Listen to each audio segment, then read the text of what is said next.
Hello friends, thank you so much for joining me today. I hope you're excited for a new dupes video. It feels like it's been quite a while since I've done one of these. I have run across some things where I've been like, oh, that's so similar to this other thing. But when it comes down to real, like, shade for shade dupes, I am extremely picky about them. Like, I really don't want to be a person who comes to you saying, oh, I've got all these dupes, and they're really not that close. Or they're just kind of like in the ballpark similar, but not really exact. So I do put a lot of time into trying this stuff out and make sure that we really are working with things that look exactly the same, not just in tone, but also in the texture, the feel, the finish. And I've honestly got probably about a dozen things on my to-dupe list, I call it. Some people have a to-do list, I have a to-dupe list.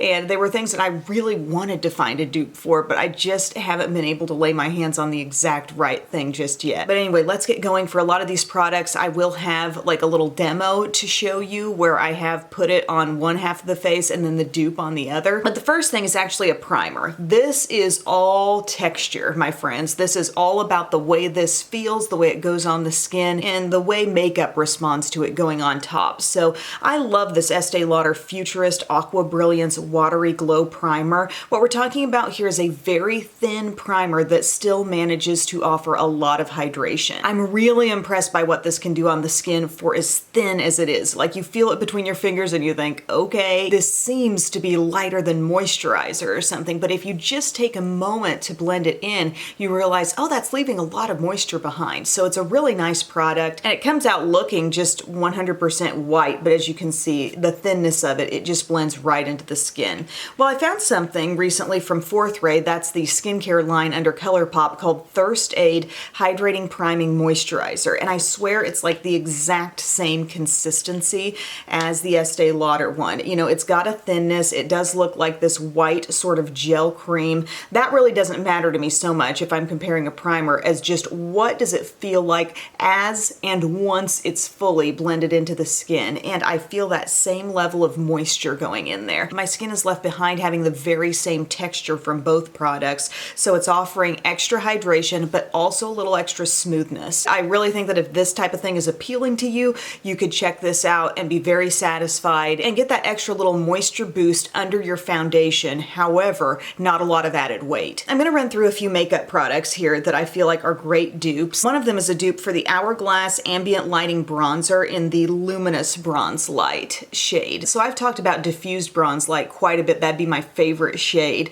that Hourglass makes in a bronzer, but I did get a mini once upon a time of this lighter shade, and it's really interesting. They say you can't tell a book by its cover, and you can't tell an Hourglass product from the pan. You know, like just seeing it in there, it really does have a little more color on the skin than you might assume. To me, this looks like straight highlight with a few streaks of bronzer in it, but really it does give you a little bit of a bronzy glow, and I can even get a soft contour out of this. So you'll see that going on my left side of my face. It's giving me that very, very gentle light bronzer, and I do feel like I have something that is completely on par with that, and it is the golden bronze shade of my Found Baked Bronzing Powder. So again, with this, we're seeing an overall lightness with a light tan swirl going inside of it. And I would describe this as a light but buildable bronzer. Just like the Hourglass, you know, you can definitely see it on the skin. It's only gonna get so dark, but you can build it a little bit in certain areas. Like, you know, your cheek contour around your hairline,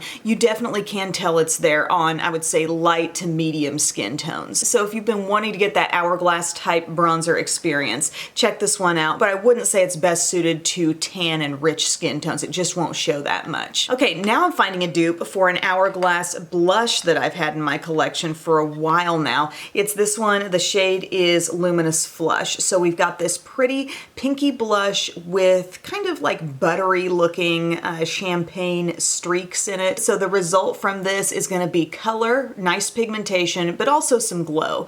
And again, from the Found line, I've got another blush here. This is the one called Pink Glow, and I do feel like it gives me a super similar finish on the skin. I like that both of these give a glow, but it's not chunky, it's not sparkly, it's very soft and gentle, but they both are still pigmented blushes. Okay, so they're both giving off a nice amount of color. Wearing them on each side of my face today, I feel like I'm getting a real similar finish. I also have some highlight on, stand by, that's coming next. But I knew when I was getting into using this a few months ago, I think I named it as a favorite. And was it in that video where I said, I feel like Hourglass is doing something that looks exactly like this? I had it in my collection, and yes, they are almost exactly the same. Now let's talk about highlighter, and not just some random highlighter dupe, but actually a dupe for one of my favorite high-end highlighters that I have, the Natasha Denona Super Glow. If you get different Natasha Denona palettes, by the way, like the little 4-pan blush or highlight type palettes, I'll just say it, there will sometimes be some screwball textures in there where I'm like, I wish they would just put in the Super Glow texture, you know, of their real highlight that they sell individually. This is in the shade Fair. It's so brightening, it's so beautiful, it almost gives like a wet look on the skin. It really has no shimmer particle interference here. It's just really, really dewy and gorgeous, but it's a powder. So I've loved that one for a long time, but what I also love is this Catrice Sungasm. Look at the amount of product here. Insane amount of product, and guys, let me tell you, this has the same sort of bounce off the skin as far as catching the light. I'm wearing both of these on each side of my face today, and even just in a concentrated swatch as well. The Catrice is just the same texture, and it gives you that same dewy looking luminosity out of a powder product. Again, no glitter, no chunky flaky particles. I love this highlight so much, but you do not need to spend that kind of money on it. Now I'm going to talk about setting spray. Urban Decay All Nighter. This is the summer solstice packaging that I have this one in, but this is widely known as one of the best setting sprays for staying power.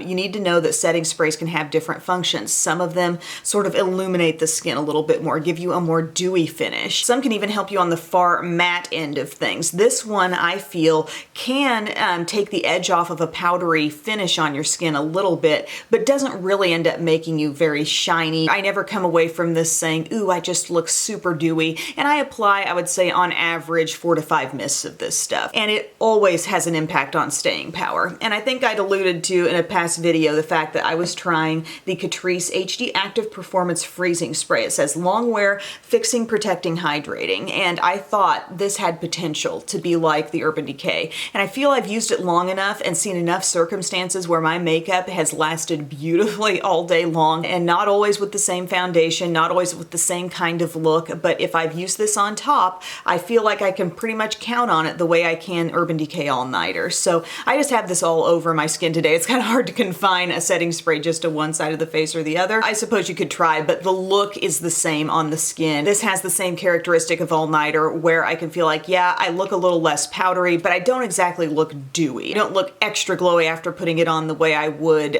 some different setting sprays, like the Glossier one. I always feel pretty dewy after that one, or the L'Oreal Shake and Glow Dew Mist. There's a definite glow that just comes over the skin with minimal application of the product. And here again, 4 to 5 mists all over the skin, you're gonna see an impact on the staying power. If that is your main goal, you need a setting spray like this. Next up, I want to mention a few different lip products. My gosh, have the lip things been hard for me to dupe lately. I've got a lot of things I would love to find dupes for, but they're just a struggle. I've got this product from Fenty. It's called Slip Shine, and it's kind of like a tinted lip balmy type product, and I have it in the shade Retro Rose. It's really, really pretty, and it goes on with a nice like shine finish, but there is sort of a sheen in this. There's a very, very subtle, like slightly pearlescent look to this, and we are seeing a ton of shine finish, like really comfortable balmy lipsticks out there lately, drugstore and high-end, but so many of them are just purely shiny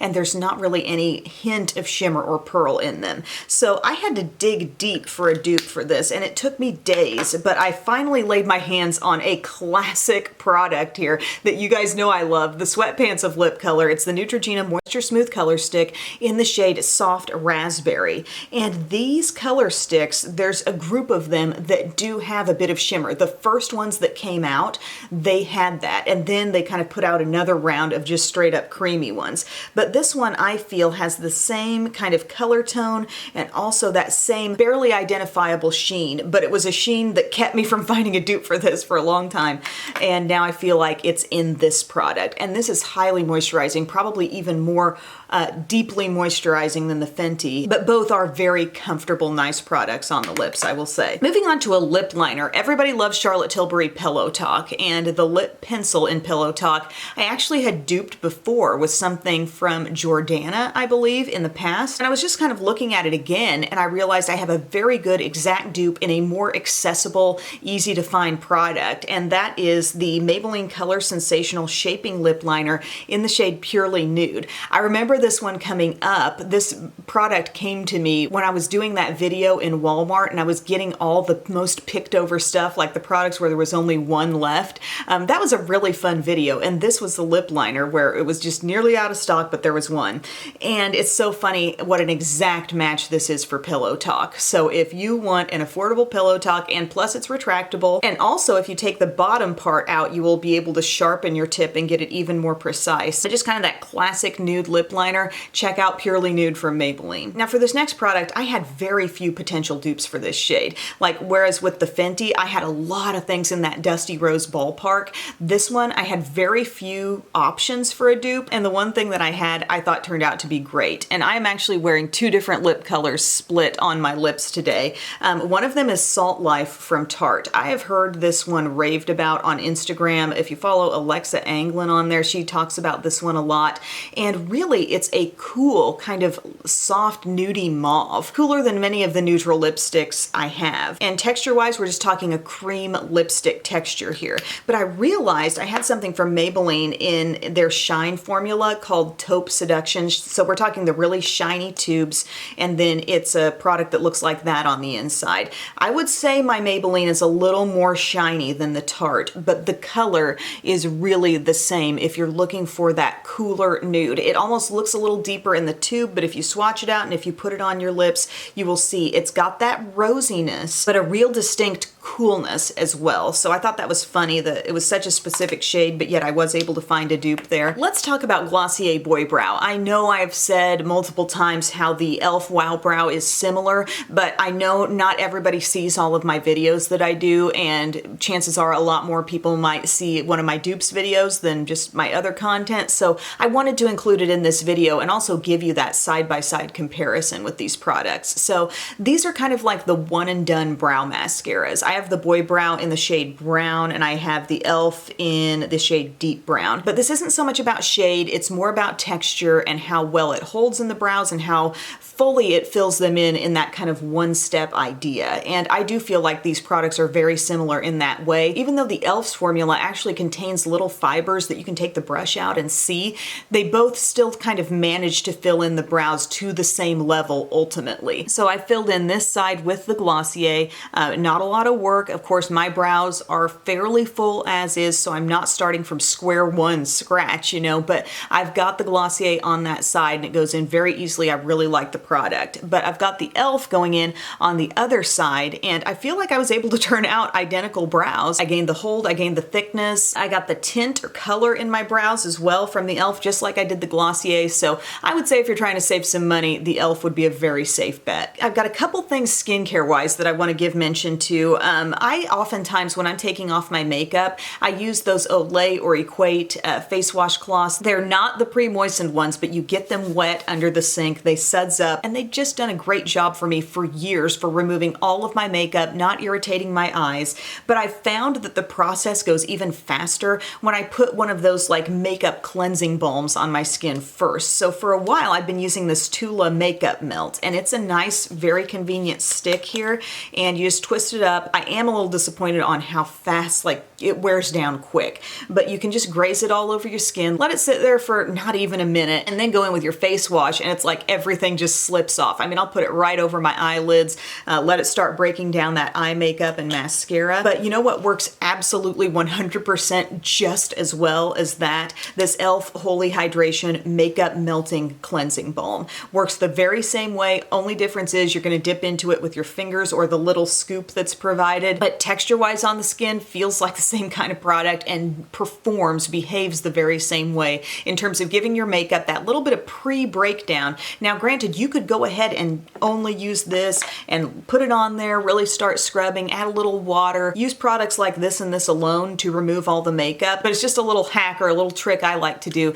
to move things along faster with my face wash cloths. And I just feel like I remove stuff twice as fast when I use this sort of supercharged cleansing method, but that's what the e.l.f. looks like on the inside. I also like when I'm done washing my face with this stuff, it doesn't feel over dried at the end, but it does definitely feel clean. Also, I want to give mention to something that I know I've raved about before, but a dupe for the Laneige Lip Sleeping Mask. So many people love this stuff. It comes in this sort of like strawberries and cream kind of scent. It's a beautiful product on the lips. I don't want to take anything away from this. I still think it's great, but I do think ColourPop and Fourth Ray have put out this overnight lip mask, particularly the strawberry scent if we're looking for the most comparable thing here, and it works the same way on my lips. This might have more of a jelly type look compared to the creaminess of the Laneige, but either way, they do the same thing. They soften the lips up, you go to bed with them on, you wake up and your lips are feeling so much better if they've been chapped or dry. Both, I think, have the capacity to repair a very dry lip, but also just on your regular healthy lips, it just feels so good to go to bed knowing, okay, I've got this nice smooth layer here, and they're gonna wake up feeling even better by morning. Lastly, you guys, I've got a little bonus thing here, and I'm just gonna call it bonus, okay? Just a little heads up, because I don't feel like these two things are completely identical in tone, but they are a very, very similar finish, and the product I'm duping is such a special thing. Like, I have thought this was just kind of in a league of its own for a while, and I really wanted to tell you about this other thing that's kind of on par with it now. The Glowgasm Beauty Light Wand from Charlotte Tilbury. So this is like a really glowy blush. I have it in the shade Pinkgasm, and I recently got this clean, fresh cream blush in the shade Butterflies from CoverGirl, and I guess I'd had it for a while and not really used it, and until I used it recently, I realized, oh my gosh, this has that same kind of sheen in it, just the way the Charlotte Tilbury one does. That same little pearlescent but not flecks of shimmer, light catching ability that makes for a beautifully glowy liquid blush. And there are so many beautiful liquid blushes and cream blushes coming out these days, but very few of them have any kind of actual glow in them. They might make your skin look a little luminous just by their texture, but not because there's anything pearly happening there. So I thought it was very surprising to find that quality in this product, which is so similar to the Charlotte Tilbury. So I wanted to give that a mention. But guys, that wraps it up for this dupe session. I hope you enjoyed seeing all these products, all these ways that you can save money, really and get the same look as different high-end products. If you've got a product on your mind that you would love to find a dupe for, let me know in the comments section and I can see if I have that, or maybe try to find a possible dupe for it on my next go round here. Like I said, I've got a to-dupe list. If you enjoyed this video, please give it a thumbs up. Please share it with your friends. That's really what keeps this channel growing and thriving. I would appreciate it so much. And also subscribe. Thank you, friends. I love you so much, and I'll see you soon. Bye.